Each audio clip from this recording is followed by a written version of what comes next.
ناظرین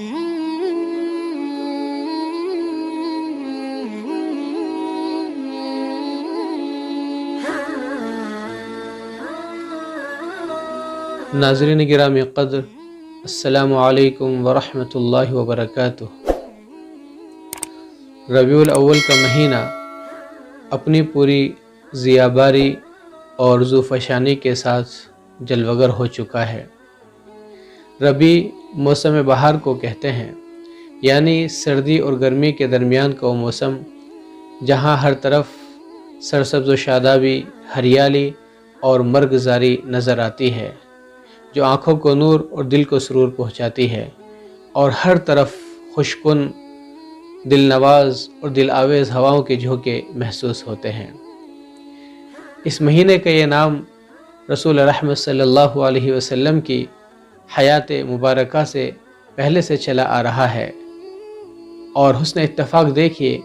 کہ اللہ کے نبی صلی اللہ علیہ وسلم کی ولادت باسعادت بھی اسی ماہ مبارک کے اندر ہوئی، جس نے حقیقی معنوں میں پوری بنی نوع انسان کو بہار بدعماں کر دیا اور کائنات کو ایسی فصل اول عطا کی جو قیامت تک انسانیت کی مشام جاں کو شادکام اور بامرام کرتی رہے گی۔ اسی مبارک مہینے کے اندر ہجرت کا عظیم الشان واقعہ پیش آیا، اور پھر اسی مبارک مہینے کے اندر اللہ کے نبی صلی اللہ علیہ وسلم کا وصال بھی ہو گیا۔ اس اعتبار سے یہ مہینہ نہ صرف مسلمانوں کے لیے بلکہ دنیا میں تمام بسنے والے انسانوں کے لیے تاریخی مہینہ ہے، چاہے وہ مسلمان ہوں، ہندو ہوں، سکھ ہوں، عیسائی ہوں، بدھسٹ ہوں، جینی ہوں، پارسی ہوں، زرتشت ہوں، وہ کسی بھی مذہب سے تعلق رکھتے ہوں یا مذہب سے تعلق نہ رکھتے ہوں، پوری انسانیت کے لیے، پوری دنیا میں بسنے والے انسانوں کے لیے یہ مہینہ تاریخی مہینہ ہے۔ یہی وجہ ہے کہ اس مہینے میں جلسوں کے ذریعے، سیمیناروں کے ذریعے، سمپوزیموں کے ذریعے اور مسجد کے ممبروں کے ذریعے اللہ کے نبی صلی اللہ علیہ وسلم کی حیات طیبہ کو خوب بیان کیا جاتا ہے، اور اخبارات و رسائل میں خوب سے خوب تر مضامین شائع کیے جاتے ہیں۔ اس لیے ہم نے بھی چاہا کہ اس مہینے کی مناسبت سے اپنے فاران اسلامک ٹی وی پر اللہ کے نبی صلی اللہ علیہ وسلم کی حیات طیبہ کے کچھ پہلوؤں کو آپ کی خدمت میں پیش کریں، جیسے رسول اللہ صلی اللہ علیہ وسلم بحیثیت نمونہ اطفال، رسول اللہ صلی اللہ علیہ وسلم بحیثیت نوجوان، رسول اللہ صلی اللہ علیہ وسلم بحیثیت تاجر، رسول اللہ صلی اللہ علیہ وسلم بحیثیت شوہر، رسول اللہ صلی اللہ علیہ وسلم بحیثیت داماد، رسول اللہ صلی اللہ علیہ وسلم بحیثیت نانا، رسول اللہ صلی اللہ علیہ وسلم بحیثیت دادا، رسول اللہ صلی اللہ علیہ وسلم بحیثیت خسر، رسول اللہ صلی اللہ علیہ وسلم بحیثیت معلم، رسول اللہ صلی اللہ علیہ وسلم بحیثیت مربی، رسول اللہ صلی اللہ علیہ وسلم بحیثیت مدبر، رسول اللہ صلی اللہ علیہ وسلم بحیثیت سپہ سالار، رسول اللہ صلی اللہ علیہ وسلم بحیثیت حاکم و فاتح، رسول اللہ صلی اللہ علیہ وسلم بحیثیت شارع اور مقنن، رسول اللہ صلی اللہ علیہ وسلم بحیثیت رحمت للعالمین،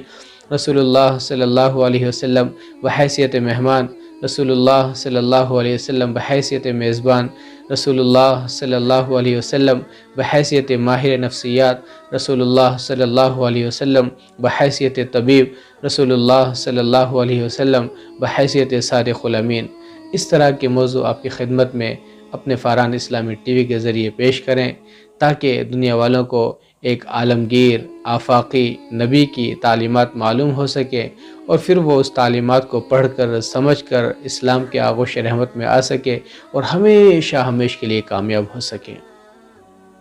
تو ناظرین گرامی، آج کا ہمارا موضوع ہے رسول اللہ صلی اللہ علیہ وسلم بحیثیت نمونہ اطفال۔ اللہ رب العزت نے اللہ کے نبی صلی اللہ علیہ وسلم کو بچپن سے ہی ایسی نادر اور اعلیٰ خوبیوں سے نوازا تھا جو بے نظیر تھی اور بے مثال تھی۔ اللہ کے نبی صلی اللہ علیہ وسلم اپنے اوصاف اور نرالی شان کے ذریعے عرب کے دیگر بچوں سے ممتاز تھے۔ آپ جھوٹ نہیں بولتے تھے، آپ دھوکہ نہیں دیتے تھے، آپ لہو و لعب میں مشغول نہیں ہوتے تھے، آپ قصے کہانیوں کی مجلسوں میں شریک نہیں ہوتے تھے۔ اسی طرح آپ کے اندر شرارتیں نہیں تھی، آپ کے اندر شوخیاں نہیں تھی، اسی طرح آپ بت پرستی سے، اوثان پرستی سے اور طاغوت پرستی سے کوسوں دور تھے۔ آپ بڑوں کا احترام کیا کرتے تھے، آپ پریشان حالوں کی پریشانیوں کو دور کیا کرتے تھے، آپ مصیبت زدہ لوگوں کے کام آیا کرتے تھے، آپ ہر ایک سے خندہ پیشانی اور خوش اخلاقی سے ملا کرتے تھے۔ اسی طرح آپ غور و فکر اور اسرار و رموز میں آپ اپنا وقت صرف کیا کرتے تھے، آپ کائنات میں بکھری ہوئی چیزوں کو دیکھا کرتے تھے اور خالق کائنات کے خیال کو اپنے دل کے اندر جمایا کرتے تھے۔ آپ ایک الگ ہی طبیعت کے مالک تھے۔ آپ کے اندر عقل و دانائی، ذہانت و فطانت، متانت و سنجیدگی اور وقار و تمکنت آپ کی آنکھوں سے عیاں ہوتی تھی۔ جو بھی آپ کو دیکھتا تھا بس دیکھتا ہی رہ جاتا تھا، اور جو بھی آپ کی باتیں سنتا تھا تو وہ اپنے کانوں میں حلاوت و شیرینی کا رس محسوس کیا کرتا تھا، اور آپ کا گرویدہ ہوئے بغیر نہیں رہتا تھا۔ تو ناظرین گرامی، اگر ہم اللہ کے نبی صلی اللہ علیہ وسلم کی بچپن کی زندگی کو سامنے رکھ کر اپنے بچوں کی تربیت کرنا چاہیں تو ہم اپنے بچوں کو بہترین اخلاق اور اوصاف کا حامل بنا سکتے ہیں۔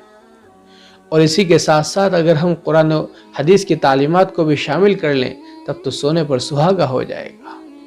اور ہمارے بچے ایک بہترین اور مثال معاشرہ بن جائیں گے۔ اس لیے اللہ کے نبی صلی اللہ علیہ وسلم کی حیات طیبہ، حیات مبارکہ صرف بڑوں کے لیے ہی نمونہ نہیں ہے، بلکہ بچوں کے لیے بھی نمونہ، اسوہ، قدوہ، آئیڈیل اور بہترین اسپیسمن ہے۔ اس لیے ہمیں چاہیے کہ ہم اپنے بچوں کی دینی، ایمانی اور اخلاقی تربیت کریں، اور اللہ کے نبی صلی اللہ علیہ وسلم کی تعلیمات و ہدایت کو سامنے رکھ کر اپنے بچوں کا ایک بہترین اور مثالی معاشرہ بنائیں۔